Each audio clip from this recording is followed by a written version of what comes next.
Sous la pluie, il ajustait son smoking noir dans une voiture, invitation dorée en poche. Elle attendait, gobelet en carton, regard calculateur. En 15 minutes, 5 voitures noires ralentirent, et il serra cette main glacée exigeant 50 000 € et une nouvelle identité. Devant 300 témoins, soit rouges et flash, la chute commence. Certains moments changent tout pour toujours. La pluie tambourinait contre les vitres teintées de la Bentley. Laurent Moreau observait l'invitation dorée entre ses doigts, le papier luxueux contrastant avec la rage froide qui montait en lui. Céleste Dubois, sa Céleste, celle qu'il avait quittée pour épouser un héritier aux mains propres. Monsieur Moreau, la voix de son chauffeur brisa le silence. Laurent ne répondit pas. 42 ans, patron du plus puissant réseau criminel de France, et il fixait cette invitation comme un adolescent éconduit. Pathétique. Il froissa le carton doré et le jeta sur le siège. Château de Versailles, samedi prochain, murmura-t-il. Elle veut que je la voie heureuse. Le téléphone vibra. Marcus, son bras droit. Chef, vous avez vu l'invitation? Je l'ai vue. Vous comptez y aller? Laurent laissa le silence s'étirer. Dans son monde, le silence était une arme. Prépare-moi un smoking, le noir. Seul chef? La question resta suspendue. Laurent raccrocha et ordonna au chauffeur de s'arrêter. Il avait besoin d'air, de réfléchir. La voiture se gara devant un restaurant chic du 16e arrondissement. C'est en sortant qu'il la vit. Assise contre le mur de l'établissement, une jeune femme tenait un gobelet en carton. Mais ce n'était pas sa posture de mendiante qui attira Laurent. C'était son regard. Pas implorant, pas brisé, calculateur. Elle devait avoir 28 ans, peut-être 30. Ses cheveux châtains emmêlés tombaient sur un manteau usé. Mais son visage, il y avait quelque chose de familier dans ce visage. Laurent s'approcha, les mains dans les poches de son manteau Armani. « Vous attendez quelque chose ?» demanda-t-il. Elle leva les yeux. Pas de reconnaissance, pas de peur non plus. Juste une évaluation rapide, comme si elle jaugeait sa valeur marchande. « Ça dépend de ce que vous proposez », répondit-elle d'une voix claire, sans accent de banlieue. Laurent fronça les sourcils. Cette femme parlait comme quelqu'un de sa classe. « Vous n'êtes pas d'ici. Personne n'est vraiment d'où il prétend être. » Elle but une gorgée de café froid. « Vous non plus, j'imagine. » Il y avait de l'insolence dans sa voix, mais aussi de l'intelligence. Laurent Moreau n'était pas habitué à ce qu'on lui parle ainsi. Dans son monde, les gens courbèrent l'échine ou finissaient au fond de la Seine. « Comment vous appelez-vous »« Margot. » Elle marqua une pause. « Et vous êtes Laurent Moreau ?» Le sang de Laurent se glaça. Comment cette clocharde connaissait-elle son nom? Il ne bougea pas, mais sa main se rapprocha instinctivement de l'arme sous sa veste. « Nous nous connaissons ?» Margot sourit. Un sourire qui ne montait pas jusqu'aux yeux. « Pas encore. Mais j'ai une proposition à vous faire. Je vous écoute. Emmenez-moi à ce mariage samedi. » Laurent resta figé. Comment pouvait-elle être au courant? Il n'avait parlé du mariage à personne, hormis Marcus. Quel mariage? Celui de Céleste Dubois. Votre ex-fiancée. Margot se leva lentement, son gobelet toujours à la main. « Je sais qui vous êtes, monsieur Moreau. Et je sais que vous cherchez un moyen de lui faire regretter son choix. » La pluie redoubla d'intensité. Laurent sentait l'eau froide couler dans son cou, mais il ne bougeait pas. Cette femme était dangereuse. Pas physiquement, mais autrement. « Qu'est-ce que vous voulez en échange » 50 000 € et une nouvelle identité. Laurent éclata de rire. Un rire sans joie. « Vous êtes folle. Je suis efficace. » Margot s'approcha d'un pas. « Céleste ne vous a pas quitté par amour, monsieur Moreau. Elle vous a quitté par peur. Peur de votre monde, de vos méthodes. Mais moi, je connais ce monde. Et je sais comment jouer avec. Qui êtes-vous vraiment ?» Margot vida son gobelet et le jeta dans le caniveau. Quelqu'un qui a tout perdu à cause des gens comme elle. Quelqu'un qui sait ce que c'est que de tomber. Laurent étudia son visage. Il y avait de la colère là-dedans, mais contrôlée, raffinée. Cette femme n'était pas une simple SDF. Elle cachait quelque chose. « Pourquoi moi ? Parce que vous êtes le seul assez puissant pour m'aider à récupérer ce qu'on m'a volé. » Margot tendit la main. Marché conclu? Laurent regarda cette main tendue. Dans son monde, serrer la main d'un inconnu pouvait vous coûter la vie. Mais quelque chose dans les yeux de Margot lui disait qu'elle était différente, qu'elle avait ses propres secrets, ses propres blessures. Il serra sa main. Elle était froide mais ferme. Samedi, 15 h. Soyez prête. Margot hocha la tête et disparut dans la foule. Laurent resta planté sous la pluie, regardant l'endroit où elle se tenait quelques secondes plus tôt. Il venait de faire un pacte avec le diable. Ou peut-être que le diable venait de faire un pacte avec lui? Son téléphone vibra. Marcus. Chef, j'ai fait des recherches sur cette invitation. Il y aura du beau monde samedi. La crème de la haute société parisienne. Perfect, murmura Laurent. Prépare aussi une robe, quelque chose d'élégant. Pour qui, chef? Laurent monta dans sa voiture, l'esprit déjà en ébullition. Pour quelqu'un qui va faire très mal à Céleste Dubois. Le chauffeur démarra. Dans le rétroviseur, Laurent aperçut Margot qui observait la Bentley s'éloigner. Elle souriait toujours. Un sourire qui lui donna froid dans le dos. Le vendredi soir, Laurent Moreau attendait dans le salon privé de sa résidence du 7e arrondissement.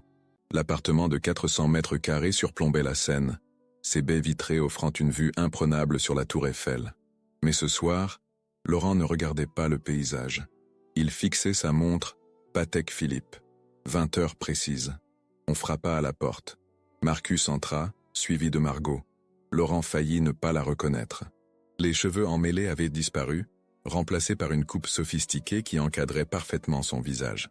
Elle portait un tailleur noir simple mais élégant, des escarpins Louboutin et un sac Hermès. Mais ce qui frappa Laurent, ce fut son assurance. Elle ne regardait pas autour d'elle avec émerveillement.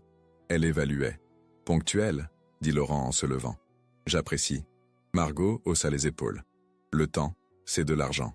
Surtout le vôtre. » Marcus toussa discrètement. « Chef, j'ai fait quelques vérifications. Cette dame, elle n'existe officiellement que depuis 3 ans. » Laurent tourna son regard vers Margot. « Intéressant. Nous avons tous nos secrets, monsieur Moreau. » Margot s'assit sans y être invitée, croisant les jambes avec une grâce naturelle. « La question, c'est de savoir si les vôtres valent les miens. Expliquez-moi. » Marcus posa un dossier sur la table basse.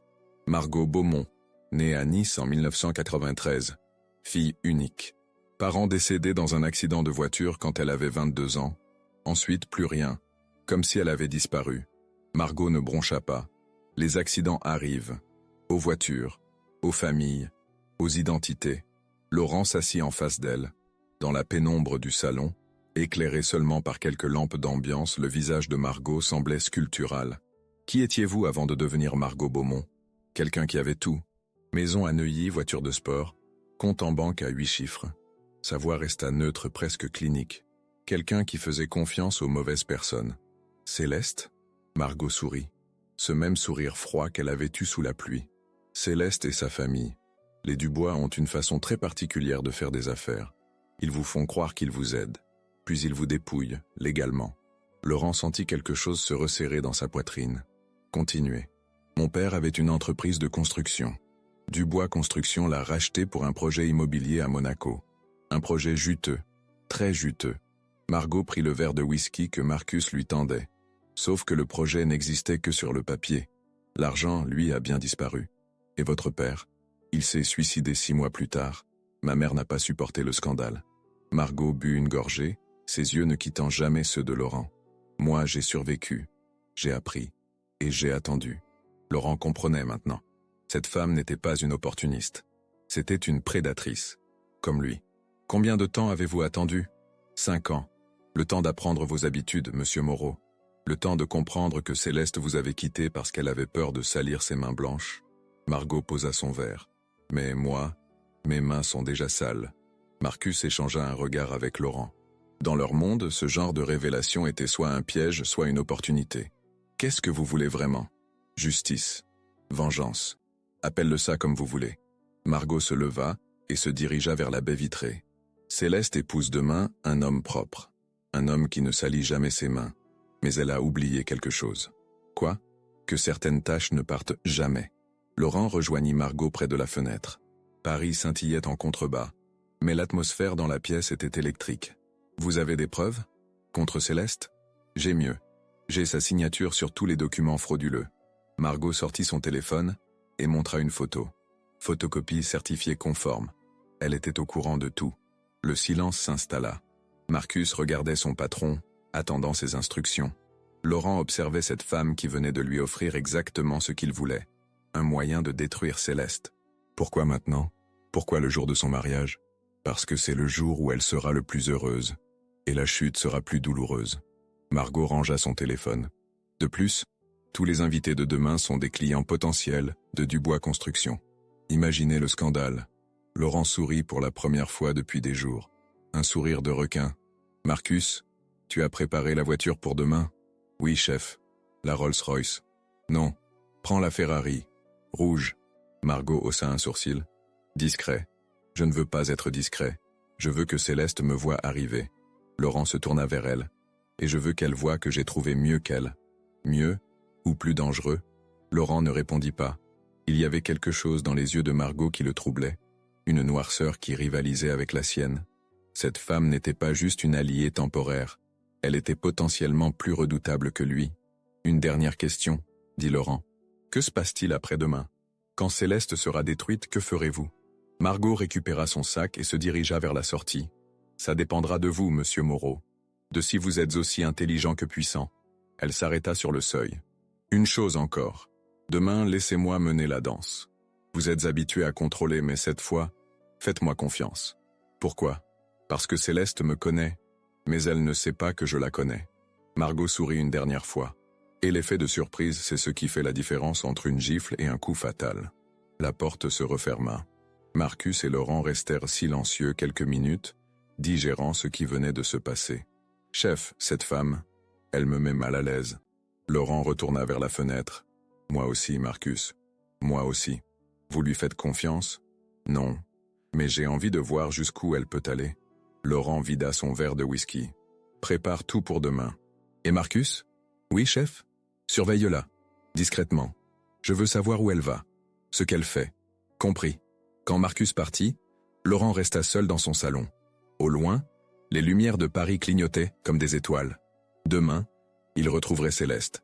Demain, il découvrirait qui était vraiment Margot. Et demain, quelqu'un allait tomber. La question était de savoir qui. Son téléphone vibra. Un message d'un numéro inconnu. « Dormez bien, monsieur Moreau. Demain sera une journée mémorable. » Laurent fixa l'écran. Margot. Même absente, elle trouvait le moyen de lui rappeler qu'elle contrôlait une partie du jeu. Il éteignit le téléphone et sourit dans l'obscurité. Cette femme allait être sa plus grande alliée ou sa plus belle erreur. Dans les deux cas, ça promettait d'être passionnant. Le château de Versailles brillait sous le soleil de septembre. Les invités arrivaient par dizaines dans leurs voitures de luxe, déversant sur le gravier doré une procession de robes haute couture et de smokings impeccables. Laurent Moreau observait le spectacle depuis sa Ferrari garée à l'écart, les mains crispées sur le volant en cuir. Margot s'installa à ses côtés sans un mot. La robe qu'elle portait était un chef-d'œuvre, soie noire fluide qui épousait parfaitement ses formes, décolleté subtil mais saisissant, bijoux discrets mais coûteux. Elle avait l'air d'appartenir à ce monde depuis toujours. « Vous êtes prête ?» demanda Laurent. « La question, c'est de savoir si vous l'êtes. » Margot vérifia son rouge à lèvres dans le miroir de courtoisie. « Quand nous entrerons, Céleste va nous voir. Sa première réaction sera la surprise. La deuxième, la curiosité. Et la troisième, la peur, l'inquiétude. Elle ne saura pas pourquoi, mais quelque chose la dérangera. » Margot referma le miroir d'un geste sec. « Laissez-moi gérer les premières minutes. » Laurent démarra et engagea la Ferrari sur l'allée principale. Le ronronnement du moteur attira tous les regards. Exactement ce qu'il voulait. Quand ils s'arrêtèrent devant l'entrée du château, un voiturier se précipita pour ouvrir les portières. Margot descendit avec une grâce fluide qui fit se retourner plusieurs têtes masculines. Laurent contourna la voiture et lui offrit son bras. Ensemble, ils remontèrent les marches de marbre vers l'entrée principale. « Monsieur Moreau !» La voix les arrêta net. Céleste se tenait dans l'embrasure de la porte, resplendissante dans sa robe de mariée créée sur mesure. Ses cheveux blonds étaient relevés en un chignon sophistiqué, sa peau laiteuse mise en valeur par les perles de son collier. Mais Laurent ne regardait que ses yeux verts qui l'avaient tant fasciné autrefois et qui maintenant le fixaient avec une surprise mal dissimulée. « Céleste !» Laurent inclina légèrement la tête. « Félicitations !» Le regard de Céleste glissa vers Margot, la détaillant de la tête aux pieds. Laurent sentit la tension monter. Les deux femmes s'observaient comme deux félins prêts à bondir. « Je ne pensais pas que vous viendriez, » dit Céleste, forçant un sourire. « Pourquoi aurais-je manqué le plus beau jour de votre vie ?» Laurent serra imperceptiblement le bras de Margot. « Permettez-moi de vous présenter Margot Beaumont. » Margot tendit la main avec un sourire parfait. « Enchantée, Madame Dubois. Enfin, bientôt Madame Monclerc, j'imagine. » Céleste hésita une fraction de seconde avant de serrer la main tendue. « Nous nous connaissons ? Je ne crois pas. » Mais j'ai beaucoup entendu parler de vous. Le sourire de Margot s'élargit. Votre réputation vous précède. Laurent observa l'échange, fasciné. Il y avait quelque chose de presque électrique dans l'air, comme si les deux femmes se livraient à un combat invisible. Céleste semblait déstabilisée, cherchant à situer Margot dans sa mémoire. Margot travaille dans l'immobilier, mentit Laurent avec aisance. Nous nous sommes rencontrés lors d'une acquisition récente. L'immobilier? Céleste cligna des yeux. Quelle coïncidence? Ma famille possède Dubois Construction. Je sais, Margot ne s'y a pas. Une entreprise remarquable. Vous avez fait des projets fascinants ces dernières années. Le malaise de Céleste était maintenant palpable. Elle jetait des coups d'œil nerveux vers l'intérieur du château, comme si elle cherchait une échappatoire. Nous devrions rentrer, dit-elle finalement. La cérémonie va commencer. Ils pénétrèrent dans la galerie des glaces, transformée pour l'occasion en un écrin somptueux. 300 invités s'étaient amassés sur des chaises dorées, créant un parterre éblouissant de soies et de diamants. Laurent repéra immédiatement les visages familiers. Ministres, industriels, aristocrates. Le gratin parisien au grand complet. Impressionnant, murmura Margot. Céleste a invité tous ses créanciers potentiels. Laurent fronça les sourcils. Comment savez-vous qu'ils sont ses créanciers? Parce que quand on a détruit autant d'entreprises que Dubois Construction, on finit par connaître le carnet d'adresses de ses victimes. Ils prirent place au fond de la salle, dans une position stratégique qui leur permettait d'observer l'ensemble des invités. Laurent remarqua que plusieurs personnes les regardaient avec curiosité. Sa présence n'était pas passée inaperçue. La musique commença. Pierre Monclerc, le futur époux, apparut au bout de l'allée centrale. 38 ans, héritier d'une fortune industrielle, sourire parfait et costume impeccable. Tout l'opposé de Laurent. Exactement le genre d'homme que la famille de Céleste approuvait. Puis Céleste apparut au bras de son père. Laurent sentit sa mâchoire se contracter malgré lui. Elle était éblouissante, rayonnante de bonheur. Pendant un instant, il se souvint de l'époque où ce sourire lui était destiné. « Elle est magnifique », chuchota Margot. « Dommage qu'elle soit aussi vénéneuse. » La cérémonie commença. Laurent n'écoutait pas les mots du prêtre. Il observait Céleste, ses gestes, ses expressions. Et surtout, il surveillait les moments où son regard dérivait vers le fond de la salle. Vers eux. « Elle nous regarde », murmura Margot. « Je sais. Elle essaie de comprendre pourquoi je lui dis quelque chose. » Laurent tourna légèrement la tête vers Margot. « Quoi exactement? Que son passé va la rattraper. » Margot sortit discrètement son téléphone et montra l'écran à Laurent. C'était une photo de Céleste en compagnie d'un homme qu'il ne reconnaissait pas, devant un immeuble en construction. Cette photo a été prise il y a 6 ans. Monaco, projet résidentiel, les terrasses d'Azur. Et alors? Ce projet n'existe pas. Enfin, il n'a jamais été construit. Mais l'argent des investisseurs, lui, a bien été encaissé. Margot rangea son téléphone. 43 millions d'euros. Évaporés. Laurent sentit son pouls s'accélérer. Vous avez les preuves. J'ai tout. Contrat falsifié, virement bancaire, témoignage. Tout ce qu'il faut pour envoyer Céleste en prison pour 10 ans minimum. Pourquoi ne pas l'avoir fait plus tôt? Margot sourit, ce sourire froid qui commençait à obséder Laurent. Parce que la prison, c'est trop facile. Moi, je veux qu'elle perde tout ce qu'elle aime, avant de perdre sa liberté. La voix du prêtre résonna dans la galerie. Si quelqu'un s'oppose à cette union, qu'il parle maintenant ou se taise à jamais. Un silence parfait s'installa. Laurent sentit Margot bouger à côté de lui. Elle se leva lentement, élégamment. Tous les regards convergèrent vers elle. « Pardonnez-moi », dit-elle d'une voix claire qui porta jusqu'au premier rang. « Mais je ne peux pas laisser cette mascarade continuer. » Le silence devint assourdissant. Céleste était devenue livide. Pierre Monclerc regardait autour de lui, cherchant à comprendre ce qui se passait. Les invités chuchotaient, créant un brouhaha de plus en plus sonore. Laurent se leva à son tour, posant une main protectrice sur l'épaule de Margot. Il ne savait pas ce qu'elle allait faire, mais il était avec elle. « Qui êtes-vous » demanda Pierre, la voix tendue. Margot descendit lentement l'allée centrale, tous les regards braqués sur elle. Sa démarche était assurée, presque royale. Quand elle arriva à la hauteur de Céleste, elle s'arrêta et sourit. « Je suis Margot Beaumont », dit-elle distinctement. « Anciennement Margot Delacroix, fille de François Delacroix, que votre future épouse a poussé au suicide. Chers spectateurs, nous voilà au cœur de cette histoire de vengeance et de révélation. Si vous êtes captivé par ce récit de pouvoir et de manipulation, n'hésitez pas à vous abonner à notre chaîne pour découvrir comment cette confrontation explosive va se terminer. Et dites-nous dans les commentaires, pensez-vous que Margot a raison de chercher cette vengeance, ou Laurent et elle vont-ils trop loin? Votre perspective nous intéresse vraiment. L'explosion de murmures qui suivit la révélation de Margot résonna dans la galerie des glaces comme un grondement sourd. Céleste chancela, ses mains agrippant le bouquet de lys blanc, jusqu'à en faire craquer les tiges. Pierre Monclerc la rattrapa par le bras, son visage exprimant une confusion totale. « François Delacroix ?» répéta Pierre, la voix blanche. « Le constructeur qui s'est suicidé, oui. » Margot ne quittait pas Céleste des yeux. Après que votre future épouse ait orchestré la disparition de 43 millions d'euros de ses investisseurs, Céleste retrouva sa voix, tremblante mais déterminée. « Cette femme délire. Je ne sais pas qui elle est, mais... » « Vraiment ?» Margot sortit une enveloppe de son sac Hermès. « Alors vous ne reconnaîtrez pas votre signature sur ces virements bancaires, votre paraphe sur ces contrats falsifiés ?» Laurent observait la scène depuis sa place, fasciné par la maîtrise de Margot. Elle avait transformé le mariage du siècle en tribunal public. Chaque mot était calculé, chaque geste mesuré. Elle ne criait pas, ne gesticulait pas. Elle détruisait Céleste avec le calme d'un chirurgien. « Sécurité !» cria quelqu'un dans l'assistance. Mais Margot leva la main. « Inutile. Je vais partir, mais avant... » Elle se tourna vers l'assemblée de 300 invités pétrifiés. « Combien d'entre vous ont fait affaire avec Dubois Construction ces dernières années ?» Une vingtaine de mains se levèrent timidement. Margot sourit. « Parfait. Vérifiez vos contrats, surtout ceux concernant les projets à l'étranger.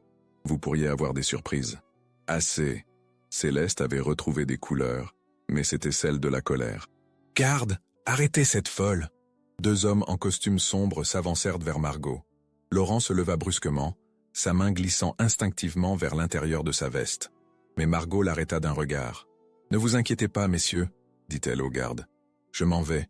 Mais Céleste... » Elle fit volte-face vers la mariée. « Profitez bien de cette journée. C'est la dernière où vous pourrez vous regarder dans un miroir sans voir une criminelle. » Margot remonta l'allée centrale dans un silence de cathédrale. Laurent lui emboîta le pas, sentant tous les regards peser sur eux. Quand ils atteignirent les portes de la galerie, Margot s'arrêta et se retourna une dernière fois. « Ah, j'oubliais, Madame Dubois. » Céleste releva la tête, le visage défait. « Mon père vous avait laissé une lettre avant de mourir. Elle sera publiée demain matin dans le Figaro, avec les preuves. » Cette fois, Céleste s'effondra littéralement. Pierre la rattrapa de justesse tandis qu'un brouhaha général explosait dans l'assistance. Journalistes, invités, familles, tout le monde parlait en même temps. Le mariage de contes de fées venait de se transformer en cauchemar public. Dehors, Laurent et Margot marchèrent en silence vers la Ferrari. Ce n'est qu'une fois à l'abri des regards qu'ils se permirent de respirer. « Vous êtes folle », dit Laurent en démarrant le moteur. « Efficace », corrigea Margot. « Dans 6 heures, cette histoire sera sur tous les sites d'information. Dans 12 heures, Dubois Construction sera en chute libre. Et dans 24 heures, Céleste sera convoquée par la police. » Laurent engagea la voiture sur l'autoroute vers Paris. « Et nous ? Nous serons loin, très loin. » Margot sortit 2 passeports de son sac. « Suisse, jet privé dans 3 heures. » Laurent jeta un coup d'œil aux documents.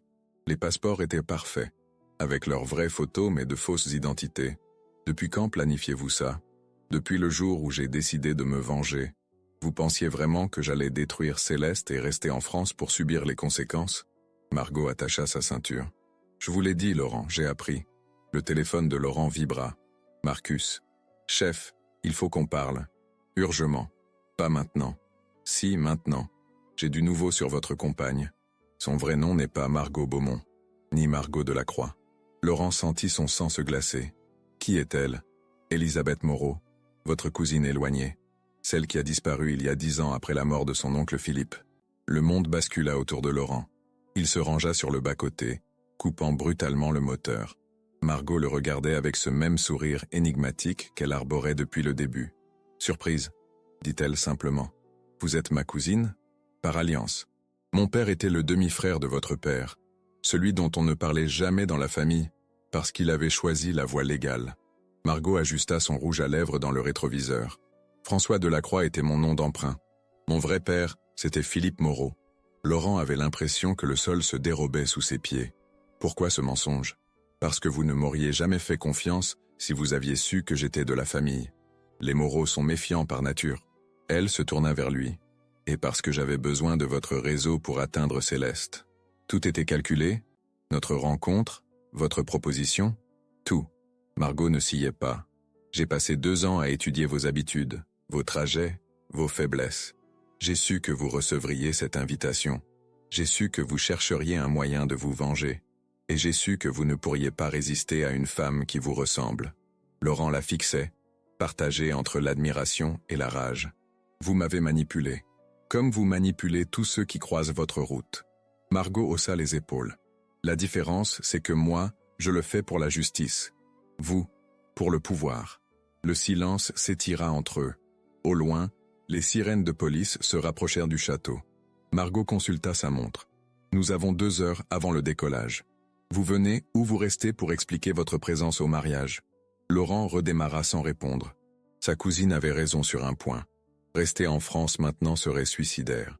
Mais il savait aussi qu'en partant avec elle, il s'engageait dans un jeu dont il ne maîtrisait pas toutes les règles. « Une question, » dit-il en reprenant l'autoroute. « Quand vous disiez que vos mains étaient déjà sales, je ne mentais pas. Philippe Moreau n'est pas mort dans un accident de voiture. » Margot regardait défiler le paysage. « Je l'ai tué, parce qu'il était sur le point de révéler l'existence de Céleste à la police, et que ça aurait gâché ma vengeance. » Laurent sentit ses mains se crisper sur le volant. Cette femme était plus dangereuse que lui, plus froide, plus calculatrice. Et maintenant, il était lié à elle. « Vous me faites peur, » avoua-t-il. « Tant mieux. » Margot sourit. La peur, c'est le début du respect. Et le respect, c'est ce dont nous aurons besoin pour ce qui nous attend. C'est-à-dire, Céleste n'était que le début. Il y a toute une liste de personnes qui ont profité de la naïveté de mon père. Des gens puissants, des gens protégés. Margot sortit un carnet de son sac. Et maintenant que nous avons prouvé notre efficacité, nous allons nous occuper d'eux, un par un. Laurent réalisa qu'il venait de passer de chasseur à proie. Ou peut-être l'inverse. Avec Margot, il ne savait plus vraiment qui contrôlait qui. Et c'était exactement ce qu'elle voulait. 6 mois plus tard, l'aéroport de Genève bourdonnait de son activité habituelle. Laurent Moreau, désormais officiellement Alexandre Dubois selon son passeport suisse, sirotait un espresso dans le salon VIP. À travers les baies vitrées, il observait les Alpes enneigées qui se découpaient contre le ciel gris. 6 mois depuis le mariage. 6 mois depuis que sa vie avait basculé. Margot apparut à ses côtés, élégante dans son tailleur Chanel blanc. Elle aussi avait changé d'identité. Marie Delacroix, consultante en investissement. Leur nouvelle couverture fonctionnait à merveille. Trop bien même. Les journaux, dit-elle en posant une pile de quotidiens sur la table. Laurent parcourut les titres. Céleste Dubois avait été condamnée à 12 ans de prison ferme. Dubois Construction, liquidé. Pierre Monclerc, ruiné par association. Leur vengeance avait été totale, chirurgicale. Satisfaite ? Demanda Laurent. C'est un début. Margot s'assit face à lui, croisant ses jambes gainées de soie. Robert Kellerman arrive dans 1 heure. Laurent hocha la tête. Kellerman, magnate de l'immobilier allemand. Leur prochaine cible. Selon Margot, il avait participé au dépouillement de la fortune de son père. Selon Laurent, il s'enfonçait de plus en plus dans un jeu dangereux. Margot, il s'interrompit. Ce nom ne lui allait plus. Depuis qu'il connaissait sa vraie identité, quelque chose avait changé entre eux. Elisabeth. Elle leva les yeux de son téléphone. Qu'est-ce qu'il y a ? Nous devons parler. Plus tard. Kellerman ne doit pas attendre.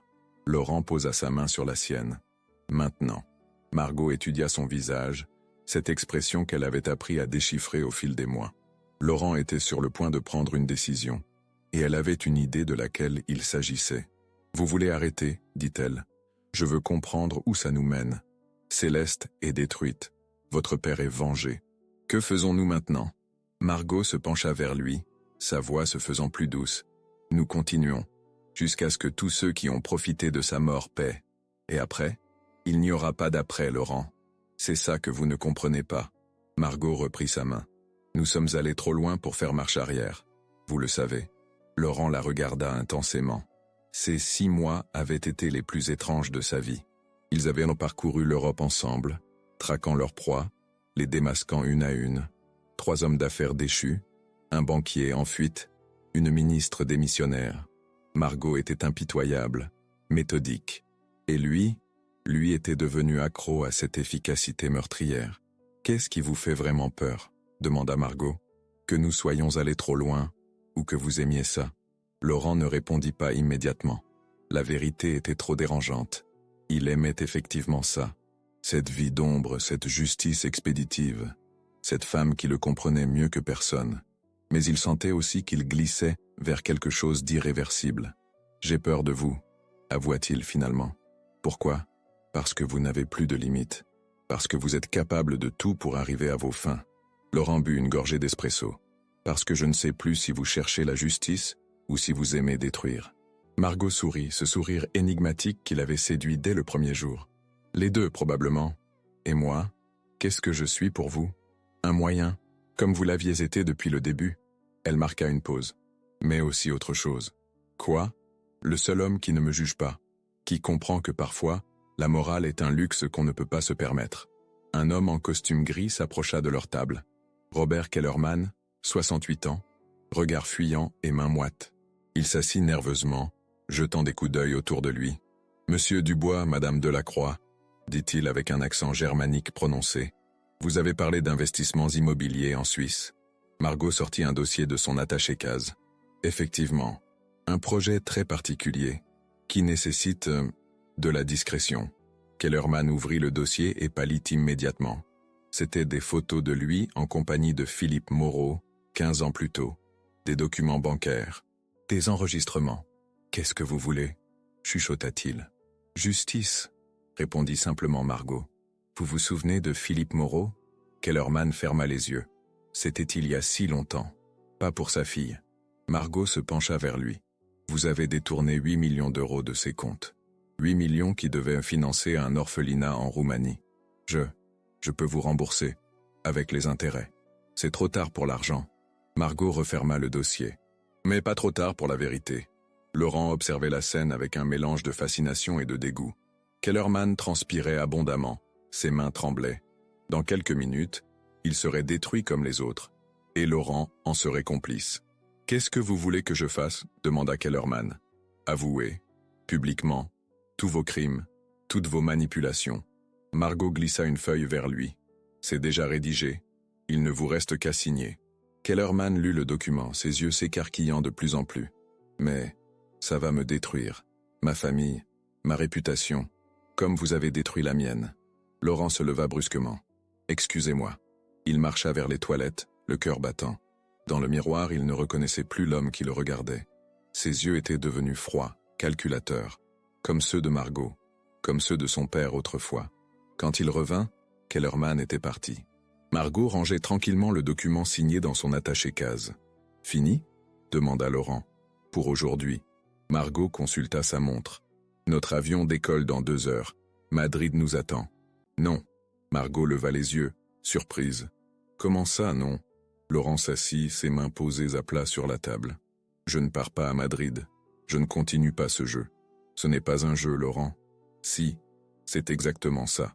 Un jeu où nous sommes devenus les méchants sans nous en rendre compte. » Laurent la regarda droit dans les yeux. « Vous avez eu votre vengeance. Votre père est vengé.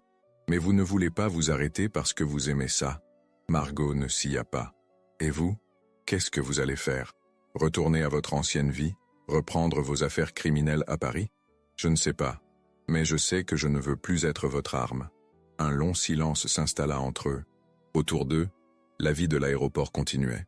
Des familles se retrouvaient, des businessmen couraient vers leur vol, des couples s'embrassaient, la normalité d'un monde qu'ils avaient tout quitté depuis longtemps. « Vous me décevez, » dit finalement Margot, « et vous me faites peur. » Margot se leva, ajusta son sac sur son épaule. « Dans ce cas, nous n'avons plus rien à nous dire. » Elle fit quelques pas, puis se retourna une dernière fois. « Laurent ?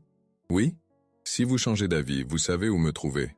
Et si vous changez d'avis, vous savez que je serai là. » Margot sourit une dernière fois, ce sourire ambigu qui l'avait toujours troublé.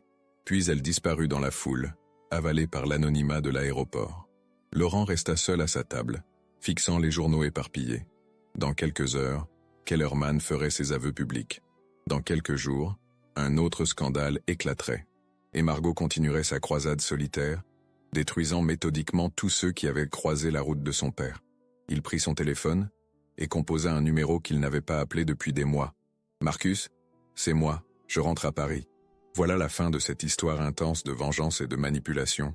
Si vous avez apprécié ce voyage dans les méandres du pouvoir et de la justice personnelle, n'hésitez pas à vous abonner pour découvrir d'autres récits qui explorent les zones grises de l'âme humaine. Et dites-nous, pensez-vous que Laurent a fait le bon choix en abandonnant Margot? Était-elle devenue un monstre ou simplement quelqu'un qui refusait de laisser l'injustice impunie? Ces questions nous hantent tous, et vos réflexions enrichissent notre communauté. Merci de nous avoir suivis dans cette descente aux enfers dorés.